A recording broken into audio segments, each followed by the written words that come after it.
अस्सलाम वालेकुम स्टूडेंट्स। अपने आज के इस लेक्चर में हम फर्स्ट ईयर के लेटर राइटिंग के सिलसिले को कंटिन्यू करेंगे और जो हमारा आज का लेक्चर है वो छोटे भाई को लेटर है जिसमें आप उन्हें एडवाइस करेंगे कि उसने अपनी इंग्लिश लैंग्वेज को कैसे इम्प्रूव करना है।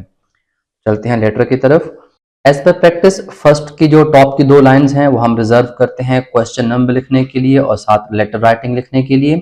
उसके बाद एक लाइन की स्पेस आती है। उसके बाद हमारे लेटर का फर्स्ट स्टेप आता है एग्जामिनेशन हॉल और सिटी का। इसके बाद हम एक लाइन में डेट लिखते हैं, डेट के बाद एक लाइन के हम ब्रेक देते हैं, स्पेस देते हैं और स्पेस के बाद फिर हम सैल्यूटेशन यूज करते हैं। छोटे भाई को खाते हैं तो हम यहाँ पर डियर ब्रदर यूज करेंगे। उसके बाद हम अपने फर्स्ट पैराग्राफ की तरफ आते हैं। जितना भी फॉर्मेट है ये हम अपने एक अलग से लेक्चर में डिस्कस कर चुके हैं। हमारा पहला पैराग्राफ है I received your letter a few days ago. मुझे चंद दिनों पहले आपका खत मिला था। I was happy to learn about your earnest desire to improve your English. मुझे ये जानकर खुशी हुई थी कि आप इंग्लिश लैंग्वेज को इम्प्रूव करने की एक संजीदा एक सीरियस किस्म की डिजायर रखते हैं।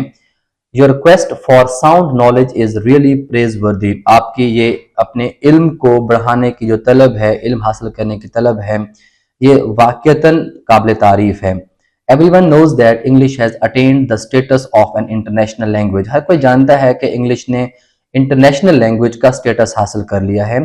In today's world, success in any field requires a good command of English. आजकल की दुनिया में, आजकल के दौर में किसी भी फील्ड में कामयाबी के लिए इंग्लिश पर कमांड होना जरूरी है। पहला पैराग्राफ जिसमें हमने जनरल डिस्कशन कर ली कि क्यों इंग्लिश आजकल के दौर में इंपॉर्टेंट हो चुकी है। उसके बाद हम अपने फर्स्ट कोटेशन यूज करेंगे। A different language is a different version of life. जब आप एक नई लैंग्वेज सीखते हैं तो आप जिंदगी के एक नए पहलू को सीख रहे होते हैं। फर्स्ट पैराग्राफ फर्स्ट कोटेशन के बाद मूव करेंगे अपने सेकंड पैराग्राफ की तरफ। Learning any language starts with mastering it's listening skills. Language को इम्प्रूव करने के लिए चार स्किल्स को फोकस करना पड़ता है। हम पहले स्किल्स पर अपना पहला पैराग्राफ लिख रहे हैं कि किसी भी जबान को सीखना लिसनिंग स्किल से स्टार्ट होता है। To improve this skill I suggest you listen to English news, talk shows and documentaries. इस स्किल को इम्प्रूव करने के लिए मैं सजेस्ट करूंगा आपको English news, English talk shows और इंग्लिश डॉक्यूमेंट्रीज को सुनना चाहिए। Listening to TED talks will also be extremely useful in improving your English and pronunciation. TED के प्लेटफॉर्म पर जाकर, टेड की वेबसाइट पर जाकर कुछ लेक्चर सुनना, ये चीज भी आपके लैंग्वेज को इम्प्रूव करने और प्रोनाउंसिएशन को इम्प्रूव करने में काफी फायदेमंद साबित होगी। पहला पैराग्राफ हमारा लिसनिंग का आ गया। उसके बाद स्पीकिंग पे आते हैं। Secondly, I suggest you improve your speaking skills in English. आपको सजेस्ट करूंगा कि आपको अपने इंग्लिश में स्पीकिंग स्किल्स को इम्प्रूव करना चाहिए। Try to speak English with your teachers, classmates and friends as much as possible. जितना ज्यादा मुमकिन हो अपने असातिज़ा के साथ, अपने दोस्त, अपने क्लास फेलोज के साथ और दोस्तों के साथ इंग्लिश में बात किया करें। This will remove your hesitation and improve your English communication skill. ये चीज आपकी हेजिटेशन को खत्म करेगी और आपके लैंग्वेज पर ग्रिप को, आपके स्किल्स को बेहतर करेगी। You will become confident and fluent. आप इससे पुरएतमाद बन जाएंगे और आप इसमें रवानी, आपके अंदाज में, आपके बोलने में रवानी भी आ जाएगी। लिसनिंग, स्पीकिंग, दो स्किल्स को हम डिस्कस कर चुके हैं एक पैराग्राफ में। नेक्स्ट पैराग्राफ हमारा रीडिंग के बारे में है।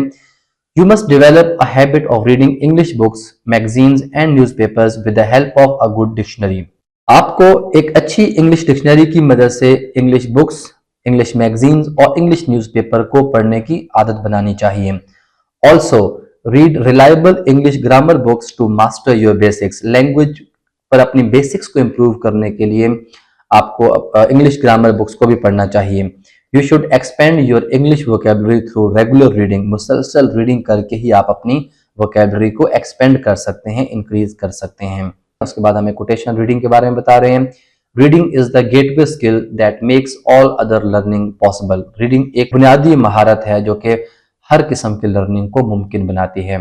कोटेशन से पहले और बाद में एक लाइन का गैप देने के बाद नेक्स्ट पैराग्राफ पे आते हैं। The last skill is writing.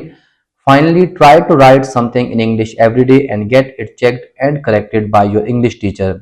Last step ये बनता है कि आपको डेली बेस पर इंग्लिश में कुछ लिखना चाहिए और उसे अपने इंग्लिश टीचर से चेक करवाना चाहिए और करेक्शन करानी चाहिए। The more you right the more perfection you will achieve. जितना ज्यादा आप लिखेंगे उतनी ही ज्यादा आपकी राइटिंग में परफेक्शन आएगी।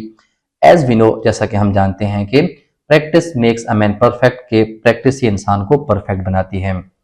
हर स्किल पर एक पैराग्राफ लिखने के बाद इसको हम वाइंड अप करते हैं। I hope you will follow this guidelines to improve your English. उम्मीद है आप इन गाइडलाइन को फॉलो करेंगे।